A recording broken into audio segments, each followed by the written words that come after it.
విద్యార్థులు పుస్తకాలకే పరిమితమైపోకూడదని, తన చుట్టూ ఏం జరుగుతుంది, ఎందుకు ఇలా జరుగుతుంది అనే జిజ్ఞాసతో పాటు ప్రకృతి పరిశీలన, పుస్తకాలలో ఉన్న విషయాలను ప్రయోగాల ద్వారా నిర్ధారించుకోవడం అనేది విద్యార్థుల మేధస్సుకు పదునైన ఆయుధాలని, అలా ఆలోచించగలిగిన వారే శాస్త్రవేత్తలుగా ఎదుగుతారని బాలుర ఉన్నత పాఠశాల ప్రధానోపాధ్యాయులు పట్నాల సోమశేఖర్ అన్నారు. సైన్స్ డే సందర్భంగా పాఠశాలలో ఏర్పాటు చేసిన సైన్స్ ప్రాజెక్టుల ఎగ్జిబిషన్ ను ఆయన ప్రారంభించారు. పాఠశాల ఫస్ట్ అసిస్టెంట్ శివప్రసాద్ మాట్లాడుతూ, పిల్లలు ఎంతో నైపుణ్యంతో మంచి ప్రాజెక్టులు తయారు చేశారని, సుమారుగా 200కు పైగా ప్రాజెక్టులు వచ్చాయని, అవి ఎంతో వినూత్నంగా ఆలోచన ప్రేరేపించేదిగా ఉన్నాయని హర్షం వ్యక్తం చేశారు.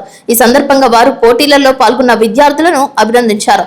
పాఠశాల స్టాఫ్ సెక్రటరీ మాట్లాడుతూ, సర్ సివి రామన్ 1928లో కేవలం 500 రూపాయల కన్నా తక్కువ ఖర్చుతో నిర్మించిన పరికరాల ద్వారా కనిపెట్టిన రామన్ ఎఫెక్ట్ కు సైన్స్ లో భారతదేశానికి మొట్టమొదటి నోబెల్ బహుమతి అందుకున్నందుకు గాను ఫిబ్రవరి 28వ తేదీన జాతీయ సైన్స్ డేగా నిర్వహించుకుంటున్నామని, విద్యార్థులు తమ ఆలోచనలకు మరింత పదును పెట్టి నూతన ఆవిష్కరణలు చేసి భారతదేశాన్ని అగ్రస్థానాలలో నిలబెట్టాలని అన్నారు.